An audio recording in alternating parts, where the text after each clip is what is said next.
समृद्धी महामार्गाचा शेवटचा टप्पा जो मुंबईकडचा 76 किलोमीटरचा टप्पा आहे तो कधी सुरू होणार याची प्रतीक्षा होती आणि तोच टप्पा आता पूर्ण झालेला आहे आणि फेब्रुवारी महिन्यामध्ये हा सर्वांसाठी खुला केला जाणार आहे। आपल्यासोबत MSRDCचे MD अनिल कुमार गायकवाड सर आहेत। सर, मी जसं म्हटलं की प्रतीक्षा होती की अगदी इगतपुरीपासून पुढे तो समृद्धी पकडावा लागायचा, मात्र आता समृद्धी महामार्ग अगदी मुंबईपर्यंत ठाण्यापर्यंत असणार आहे। येस, आपणास कल्पना आहे की हिंदू हृदय सम्राट बाळासाहेब ठाकरे महाराष्ट्र समृद्धी महामार्ग हा जो आहे की हा राज्य शासनाचा महत्त्वाकांक्षी प्रकल्प आहे। आपले माननीय मुख्यमंत्री देवेंद्रजी फडणवीस यांचा ड्रीम प्रोजेक्ट आहे आणि हा ड्रीम प्रोजेक्ट पूर्ण करण्याचं काम माननीय एकनाथजी शिंदे साहेबांनी पूर्ण केलं आहे, आपल्या सर्वांना ज्ञात आहेच ते। आणि हा जो प्रकल्प आहे हा 2019मध्ये सुरू झाला, फेब्रुवारी 19मध्ये याची सुरुवात झाली या कामाची। आणि पहिला टप्पा जो आहे 520 किलोमीटरचा नागपूरपासून शिर्डीपर्यंतचा, त्याचं लोकार्पण माननीय पंतप्रधानांच्या हस्ते 11 डिसेंबर 2022ला झालं। दुसरा टप्पा जो आहे शिर्डीपासून ते भरवीरपर्यंतचा 600 किलोमीटर, त्याचं लोकार्पण माननीय मुख्यमंत्री त्यावेळेस एकनाथजी शिंदेसाहेबांच्या हस्ते झालं। आणि तिसरा टप्पा जो आहे जो भरवीरपासून इगतपुरीपर्यंतचा आहे 25 किलोमीटरचा, त्याचं लोकार्पण जे आहे ते आमच्या विभागाचे मंत्री माननीय दादाजी भुसे साहेब यांच्या हस्ते झालं। ते जुलै साधारणतः मार्च 2024मध्ये झालं ते। आता त्यानंतर हा जो संपूर्ण चौथा टप्प्याचा पोर्शन आहे 76 किलोमीटरचा इगतपुरीपासून ते आमण्यापर्यंतचा, हा टप्पा आता पूर्णतः झाला आहे। म्हणजे आपण जर पाहिलं तर हा आपण मागे पण मला वाटतं या स्ट्रेचचा दौरा केला आहे, हा सगळ्यात कॉम्प्लिकेटेड असा स्ट्रेच आहे 76 किलोमीटरचा।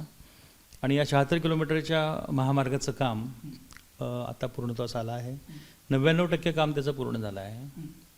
आणि या स्ट्रेचमध्ये टोटल असे दऱ्यावरचे 16 पूल आणि 5 असे टनेल्स आहेत। आणि मोठा असा म्हणजे डोंगराळ प्रदेश आहे, दऱ्याचा आणि डोंगराचा हा प्रदेश असल्यामुळे हा खूप कॉम्प्लिकेटेड बॅच होता आणि आता सर्व अर्थाने जवळपास आता पूर्ण झाला आहे।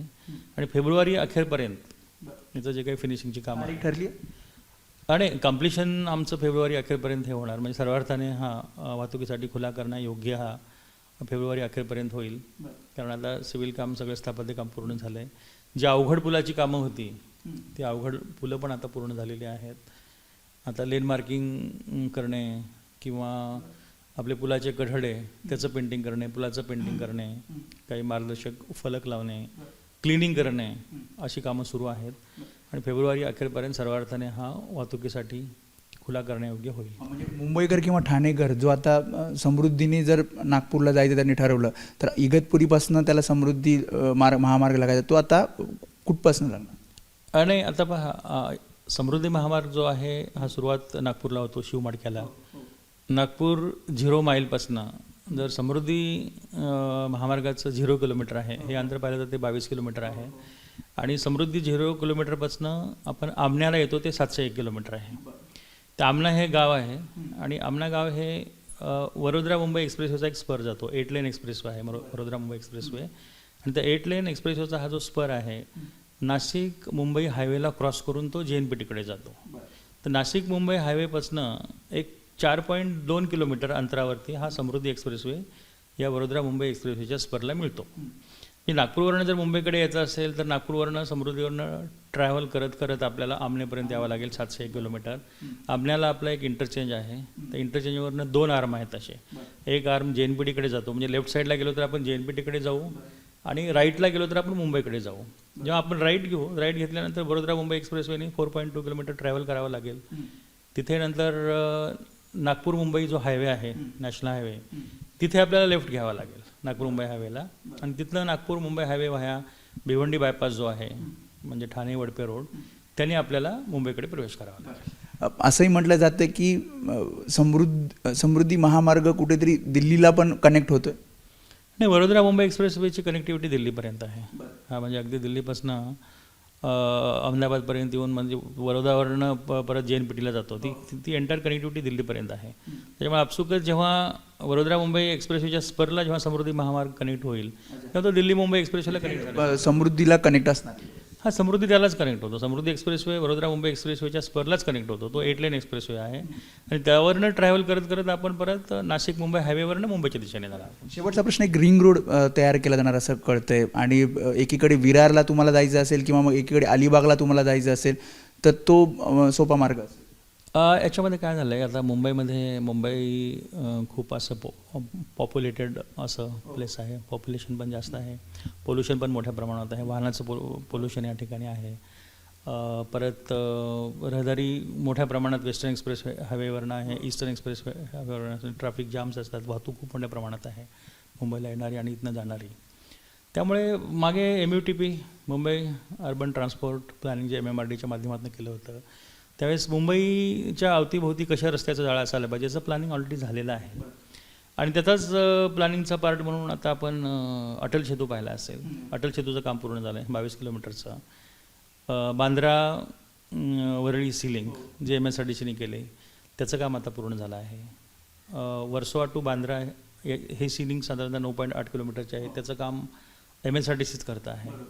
आणि वर्सोवापासून विरारपर्यंत एक 42 किलोमीटरची सी लिंक आहे, त्याचं काम MMRDच्या माध्यमातून हाती घेण्यात येत आहे.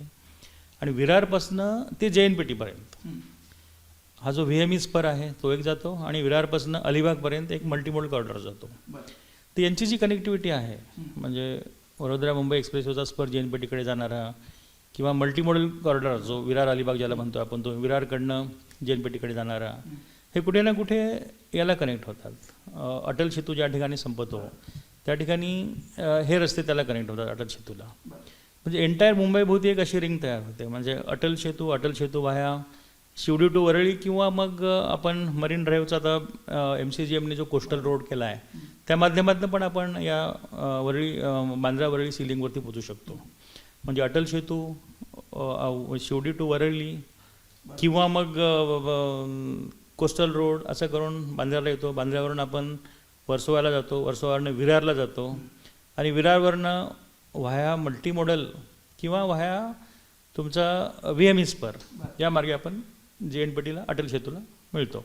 अशा पद्धतीच्या रिंग्स तयार होतात. म्हणजे एक रिंग जी होते व्हाया मल्टीमोडल कॉरिडॉरची रिंग होती ती 169 किलोमीटरची होते आणि व्हाया VME जर आपण ती रिंग कन्सिडर केली तर ती 185 किलोमीटर. म्हणजे बाहेरचे जो रिंग रोड आहे तो कधीपर्यंत अपेक्षित आहे? नाही, आता हे वेगवेगळ्या यंत्रणामार्फत त्याची कामं सुरू आहेत.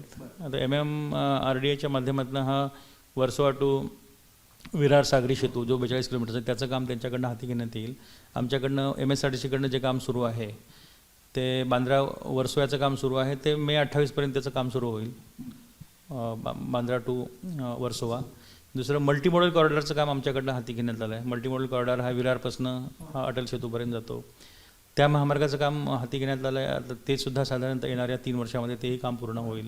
म्हणजे 2028पर्यंत ते पण काम पूर्ण होईल. म्हणजे MSRDCच्या माध्यमातून या कनेक्टिंग रिंग्समधले हे जे 2 प्रोजेक्ट आहेत म्हणजे बांद्रा वर्सोवा सीलिंग प्रोजेक्ट आणि विरार टू अलिबागमधला जो MMCचा अटल सेतूपर्यंतचा पोर्शन आहे ते आम्ही 2028पर्यंत पूर्ण करू. जो कोणी ठाण्यात किंवा मुंबईत प्रवेश करेल तो थेट त्याला कुठेही जायचं तर अगदी काही अर्ध्या तासात तो पोहोचू शकतो. कारण मल्टीमॉडल कॉरिडॉरसुद्धा कसं आहे की ज्या मेन लिंक्स आहेत मुंबईला येणाऱ्या, म्हणजे अहमदाबादवरून येणारी लिंक असेल किंवा पुण्यावरून येणारी लिंक असेल किंवा गोव्यावरून येणारा रस्ता असेल, हे सगळे रस्ते याला क्रॉस होतात या मल्टीमॉडल कॉरिडॉरला. त्यामुळे ही ट्रॅफिक जी आहे, आता समजा गोव्यावरनं कोणाला अहमदाबादच्या दिशेने जायचं असेल तर तो मुंबईमध्ये येणार नाही, तो बाहेरनं मल्टीमॉडल कॉरिडॉरच्या वाह्या तो सरळ अहमदाबादला जाऊ शकतो. किंवा ज्यांना अहमदाबादच्या व्यक्तीला पुण्याला जायचं असेल तर तो मल्टीमॉडल कॉरिडॉरच्या माध्यमातून पुण्याच्या दिशेने जाऊ शकतो. त्यामुळे जे ट्रॅफिक कंजेशन ठाण्यामध्ये आणि मुंबईमध्ये या वाहतुकीमुळे सध्या होतं आहे ते सगळं ट्रॅफिक कंजेशन कमी होईल आणि प्रदूषण पण कमी होईल. त्यामुळे सविस्तर तुम्ही हे सगळं सांगितलं त्याबद्दल खूप खूप धन्यवाद सर. त्यामुळे जसं त्यांनी सांगितलं की समृद्धीचा शेवटचा टप्पा, 4था टप्पा जो फेब्रुवारी एंडपर्यंत सर्वांसाठी खुला केला जाणार आहे आणि सोबतच जो रिंग रोड खरं तर त्याची प्रतीक्षा मुंबईकरांना असणार आहे, जेणेकरून वाहतूक कोंडीला तर खूप मोठा आळा बसणार आहे. शिवाय जो कोणी मुंबईत एंट्री करेल की मुंबईत प्रवेश करेल, ज्याला नेमकं कुठे जायचं आहे अगदी काही मिनिटांमध्ये किंवा काही अर्ध्या तासामध्ये तो तिथे पोहोचू शकेल. कॅमेरामन अरविंद वारगेसह मी वेदांत नेब, एबीपी माझा, मुंबई. एबीपी माझा, उघडा डोळे बघा नीट.